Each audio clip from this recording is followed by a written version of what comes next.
I've really enjoyed a piece in the Independent today by Anthony Seldon. I used to meet Anthony Seldon regularly in Wellington, and he used to come up to me quite often and say, "Are you on the staff? I think you're on the staff." And I had to point out to him regularly that I was not. And it was a repeated conversation. And he starts his article by pointing out that Theresa May was the one to coin the term nasty party, which has been so embraced by the people on the left. And she did this in October 2002 in the Conservative Party conference. And the party went on to embrace Michael Howard, Sir Ian Duncan Smith, and then finally David Cameron, who in 2005 modernised conservatism and gave it a more liberal twist. And then we sank into Brexit and the genuine nastiness that I certainly had never really seen took over in the heart of the party. Now, there are those who will say on the left that Mrs. Thatcher embodied the nastiness in the Conservative Party way back in the late 1970s, early 80s. I disagree entirely. I think Mrs. Thatcher pursued some very nasty policies, and she pulled back from the worst of them in the end when she thought about it. I'm sure that had she remained in power, she would have pulled back from Clause 28. I think her determination to squash Scargill caused so much pain and the fractioning, the destruction of the unity of our country. I think she will always bear that responsibility. And as history is written, as the years roll past, she will be as much remembered for that scarring of our country as she will for her victory in the Falklands and for her determination to pull Britain out of the 1970s economic doldrums and her success in that.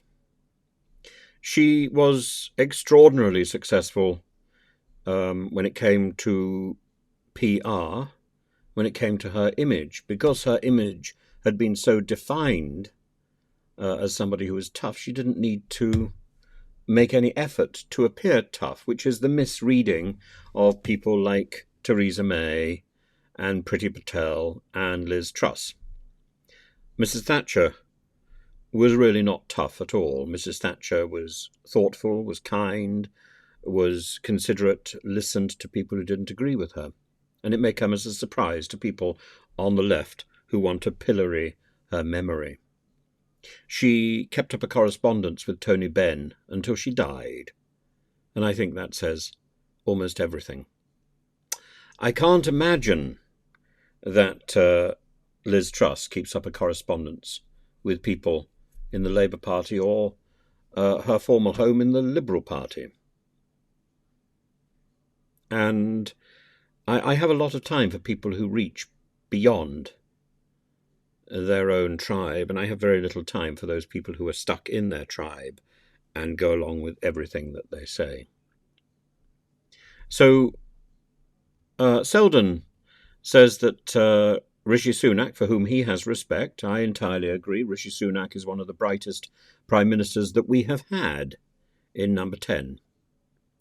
He is a serious-minded politician. He is a good economist.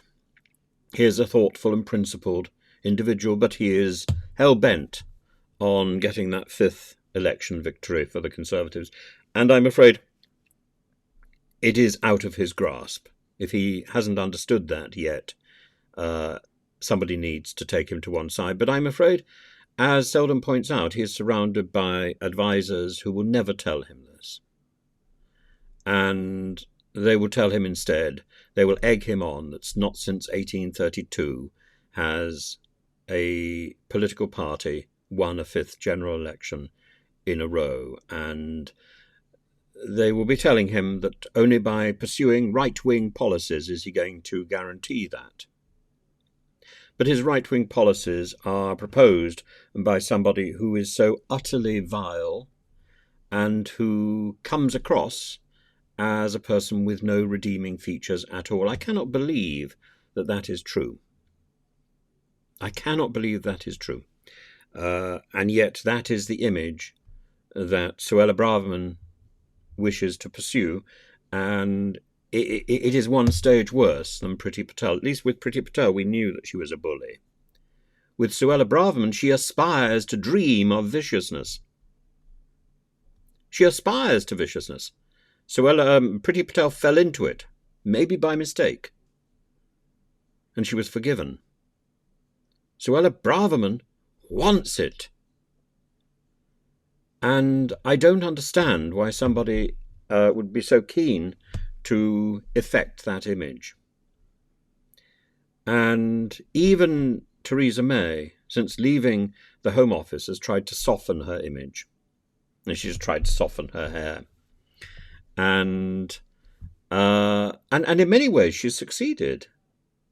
Theresa May's taking down of Boris Johnson, is that punching down, was spectacular. And you just think, why didn't she do that when she was Prime Minister? So the environment, he says, you get rid of the environment. Ignore Zach Goldsmith. Who cares if he joins Labour? He's irredeemably woke, and we're better off without him. Migrants, unless we hit hard and show we mean business with Rwanda and inhospitable barges, the floods will just continue. Tough about what's happening in the Mediterranean, but that's not really our problem. The foul language from the deputy chair of the party, Lee Anderson, when he said migrants can F off back to France. Come on, Prime Minister. He was only saying what many people thought. Let's ignore it. It's August. People have short memories. Move on. The point is that Lee Anderson shows that he really isn't worthy of that job. Lee Anderson demonstrates very clearly that he's a thug. Why has he got the job? Because the Conservative High Command think that this demonstrates that the Conservatives can also appeal to the working class. Well, I don't define the working class by people who can simply say F off, back to France. I define the working class by people who are thoughtful and principled and who work hard. Actually, I think we are all working class now. And certainly in my background, I was an orphan. So I think I have very good reason to consider myself to be working class. I've done well, mostly because I've had a good education, and I'm very grateful for that good education. He says the Prime Minister is the loneliest job in the world. You have no option but to lean on your close advisers, and they, of course, are twits, who are more interested in their career than their country. And then he comes to the key. He says, you have to have integrity and an awareness that transcends party politics. The moment that you step through the front door of Downing Street for the first time in that role, everything changes, or should. You become a national leader. And Boris Johnson, Liz Truss, bad things happen. It's better to lose in a general election than to win ugly, which is what might happen. I entirely agree with him. And I have no idea what is waiting for us on the other side. But we cannot continue with this level of inhumanity. Now, once Rishi Sunak gets rid of Suella Braverman, and if he replaces her with somebody who can genuinely think outside the box, who can genuinely think that there is another way forward, and I think that way forward is by calling an international conference and effectively parking the issue of migration, there is every possibility that Rishi Sunak could turn round his election hopes. it's not absolutely impossible, if he got rid of Suella Braverman, that he could bring back those Conservative voters who are simply resigned to not voting at the next election. Believe me, I know, I've spoken to so many of them, and they simply will not turn up. It's not that they're going to vote Labour. Most of them will not. Some of them might vote Liberal, but most of them will simply not turn up. And I think the chances are that if Rishi Sunak were to ditch the nastiness and to come back to the centre grounds, he might win a 5th term.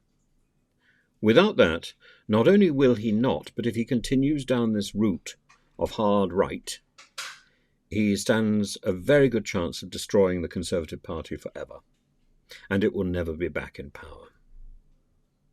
And that is the decision he needs to weigh up. Is he the person who will go down in history as the person who has destroyed the most successful political party that we have ever had? I'm sure Labour supporters will be cheering at that line, but I think they would cheer in vain, because a government without a solid opposition is going to end up going down the wrong track, as we have seen with this present government. A government that faces an opposition that cannot construct a clear argument, that may have one or two significant characters on the front bench, but doesn't have a solid front bench, as indeed we haven't seen from Labour in years. We still don't see a solid front bench in the shadow cabinet. We see one or two people. I defy anybody to name 10 shadow cabinet members. I don't think you can. And yet you could probably name 10 people in the present government, or who have been in the present government. You could name 10 ministers, just simply thinking about the people that you don't like. Now think of that. It's one of the few times in history when most people on the street can name 2 or 3, 4 or 5 people in the government. We can all name Matt Hancock, can't we? It's extraordinary. And Nadine Dorries, and Jacob Rees-Mogg, and Dominic Raab, the man who was sunning himself on Crete. And we can go on. You know, if you're really clever, you could probably name Zach Goldsmith. I can't think of a time in recent history when so many people in the government were known by the people on the street and were loathed universally. I cannot think of a time. And yet, can you name 10 people in the Labour Party who are in the shadow cabinet now? Can you name 10 people? I think you'll struggle to get beyond Diane Abbott, and she's not in the shadow cabinet.